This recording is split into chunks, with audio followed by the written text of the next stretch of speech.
Hi வில்லேஜின்ட்ரோவின் அன்பான அழகான வணக்கம்.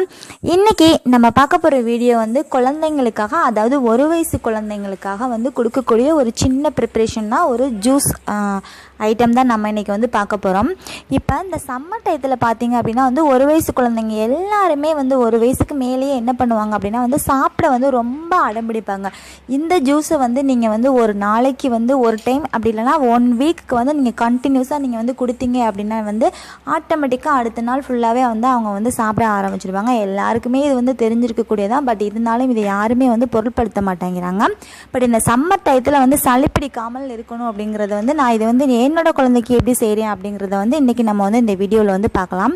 அது வந்து வேறு எதுக்குமே கிடையாதுங்க, இந்த மாதுளம்பழ முத்துக்கள் தான். இந்த மாதுளம்பழம் அப்படிங்கிறது பார்த்தீங்க அப்படின்னா வந்து இந்த மாதுளம்பழம் கட் பண்ணும்போது அதில் இருக்கக்கூடிய தோல் இருக்கும் இல்லையா, அதையுமே நம்ம வந்து கொஞ்சம் கொஞ்சம் சேர்த்துக்கணும். ஏன்னா வந்து சின்ன குழந்தைங்களுக்கு வந்து அவங்களுடைய வயிறு வந்து வெந்திருக்கும் அப்படின்னு சொல்லிட்டு சொல்லுவாங்களே, வேக்காலம் அப்படின்னு சொல்லுவாங்க எங்கள் கிராமத்துலலாம். அதனால தான் அந்த குழந்தைங்க வந்து சாப்பிட வந்து அவாய்ட் பண்ணுவாங்க. பட் இதை நீங்கள் வந்து செஞ்சு கொடுத்தீங்க அப்படின்னா வந்து கண்டிப்பாக வந்து எல்லா குழந்தைகளையுமே வந்து அடம்பிடிக்கிறவங்க எல்லா குழந்தைகளையும் வந்து சாப்பிட ஆரம்பிச்சிடும். இதுக்கு வந்து நான் என்ன பண்ணியிருக்கேன் அப்படின்னா வந்து ஹாஃப் மாதுளம்பழம் நான் வந்து கட் பண்ணிவிட்டு அந்த விதைகளெல்லாம் நான் வந்து எடுத்து வச்சுருக்கேன். ஒரு மிக்ஸி சார் எடுத்திருக்கேன். நான் வந்து நல்லா வந்து அதாவது காய்ச்சின பால் வந்துட்டு நான் வந்து எடுத்திருக்கேன். தண்ணியே விடாமல் அந்த பால் வந்து நான் வந்து மாட்டுப்பால் வந்து நான் வந்து காய்ச்சி வச்சுருக்கேன். ரொம்ப நல்லா காய்ச்சிடணும், நல்லா வந்து கொதிக்க வைக்கணும் அப்படின்னு சொல்லுவாங்க இல்லையா, அது மாதிரி கொதிக்க வச்சுருக்கணும். இந்த பால்லே நம்ம வந்து சுகர் சேர்த்துட்டு நம்ம வந்து கொதிக்க வச்சுக்கலாம். அப்படி இல்லை அப்படின்னா வந்து நம்ம வந்து எக்ஸ்ட்ரா நம்ம வந்து தனியாக நம்ம வந்து கொஞ்சமாக வந்து லைட்டாக நம்ம வந்து சுகர் சேர்த்துக்கலாம். வந்து சின்ன குழந்தைங்க அப்படிங்கிறதுனால நம்ம வந்து சுகர் வந்து நம்ம வந்து அதிகமாக எடுத்துக்கக்கூடாது. இப்போ எல்லாத்தையுமே நம்ம வந்து போட்டுட்டு நம்ம வந்து மிக்சியில் நம்ம வந்து கிரைண்ட் பண்ணி எடுத்துகிட்டு வந்துடலாம். கிரைண்ட் பண்ணி எடுத்துகிட்டு வந்ததுக்கப்புறம் நம்ம வந்து குழந்தைங்களுக்கு கொடுக்கணும் அப்படிங்கிறதுக்காக நம்ம வந்து ஃபில்ட்ரு பண்ணி எடுத்துக்கலாம். நம்ம வந்து எல்லாத்தையுமே வந்துட்டு நல்லா வந்து கொஞ்சம் நமக்கு வந்து லிக்யூடாக இருக்கிற மாதிரி பார்த்துக்கலாம். வந்து குழந்தைங்க வந்து கொஞ்சம் சாலிடாக அவங்க வந்து சாப்பிட மாட்டாங்க.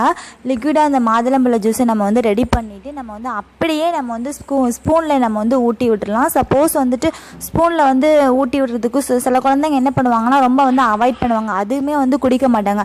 இதே போல் நம்ம வீடிங் பாட்டில் இருந்தது அப்படின்னு சொல்லிட்டா நம்ம வந்து அதுலேயே நம்ம வந்து போட்டு நம்ம வந்து கொடுத்துடலாம். கண்டிப்பாக நீங்கள் வந்து இதை ட்ரை பண்ணி பாருங்கள். என்னோடய குழந்தைக்கு நான் வந்து ட்ரை பண்ணி பார்த்தேன் அப்படிங்கிறதுனால தான் நான் இந்த வீடியோ நான் வந்து உங்களுக்கு ஷேர் பண்ணுறேன். என்னோடய குழந்தை வந்து ரொம்ப வந்து 1 இயர் ஆகிட்டு அவன் வந்து ரொம்ப வந்து அடம்பிடிச்சிட்டு இருந்தான். நல்லா வந்து சாப்பிட்டுட்டு இருந்தான். பட் கொஞ்ச நாளாக என்ன பண்ணுறான் அப்படின்னா சாப்பிடவே இல்லை. அதாவது 1 வயசு ஆகிட்டது அப்படிங்கிறதுனால நாங்கள் வந்து எல்லாமே நாங்கள் வந்து கொடுத்துட்ருந்தோம். அதனால அவனுக்கு வந்து வயிறு வெந்துட்டுதுங்கிறதுனால நான் வந்து ஹாஸ்பிட்டல் கூட்டிகிட்டு போகாமே நான் வந்து இதை வந்து ட்ரை பண்ணேன். கண்டிப்பாக இது ட்ரை பண்ணதுனால அவன் வந்து இப்போ வந்து ஆட்டோமேட்டிக்காக வந்து சாப்பிட ஆரம்பிச்சிட்டான். ஸோ நல்லா இருக்குது. இதை நீங்கள் வந்து ட்ரை பண்ணி பாருங்கள். கண்டிப்பாக உங்களுக்கு வந்து பெஸ்ட்டான ரிசல்ட் கிடைக்கும். எல்லா குழந்தைங்களுமே 6 மந்த்லேருந்து நீங்கள் வந்து கண்டிப்பாக இந்த மாதுளம்பழ ஜூஸை வந்து நீங்கள் வந்து கண்டிப்பாக நீங்கள் வந்து கொடுத்து பார்க்கலாம். நீங்கள் இந்த ஜூஸ் போடும்போது கண்டிப்பாக நீங்கள் வந்து காய்ச்சின பால் தான் எடுத்துக்கணும். குழந்தைக்கு வந்து இப்போ சம்மர் டைமாக இருந்தாலும் சில குழந்தைங்களுக்கு வந்து சளி பிடிச்சிரும். சப்போஸ் பால் கிடைக்கல அப்படிங்கும்போது நீங்கள் வந்து சுடுதண்ணி, அதாவது ஹாட் வாட்டருக்கு வந்து லைட்டாக வந்து மிதமான சூட்லேயே நீங்கள் வந்து அதை ஊற்றிட்டு கூட நீங்கள் வந்து மிக்சியில் வந்து கிரைண்ட் பண்ணிக்கலாம். கண்டிப்பாக அந்த தோலையும் நம்ம வந்து ஒரு சிலது நம்ம வந்து போட்டுக்கணும். அந்த கசப்புத்தன்மை இருந்தால் தான் வந்து இந்த ஜூஸ் வந்து இந்த குழந்தைங்களுக்கு வந்து வேக்காலம் இருந்தால் கண்டிப்பாக வந்து ஒர்க் அவுட் ஆகும். ஸோ இந்த வீடியோ பிடிச்சிருந்துச்சுன்னா லைக் பண்ணுங்கள். தேங்க்யூ.